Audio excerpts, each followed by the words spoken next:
Hello বন্ধুরা, good evening. আমি beautician প্রিয়া। সবাই কেমন আছো? আশা করছি ভালো আছো। আজকে আমি তোমাদের সাথে যে কাটিংটা শেয়ার করতে চলেছি সেটা হচ্ছে step cut. Step hair cut কাটতে গেলে তোমাদেরকে 3টে ভাগে হেয়ারটাকে ভাগ করে নিতে হবে। যেমনভাবে আমি ভাগ করেছি।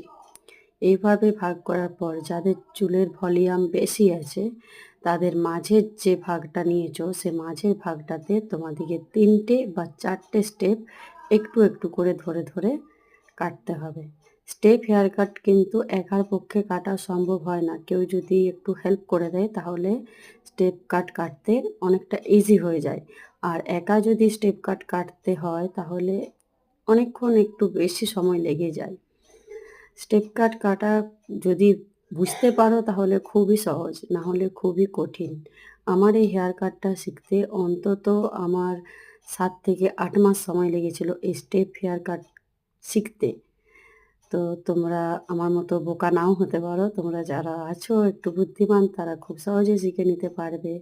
তো ভিডিওটা লাস্ট পর্যন্ত দেখবে। ভালো লাগলে অবশ্যই লাইক, কমেন্ট, শেয়ার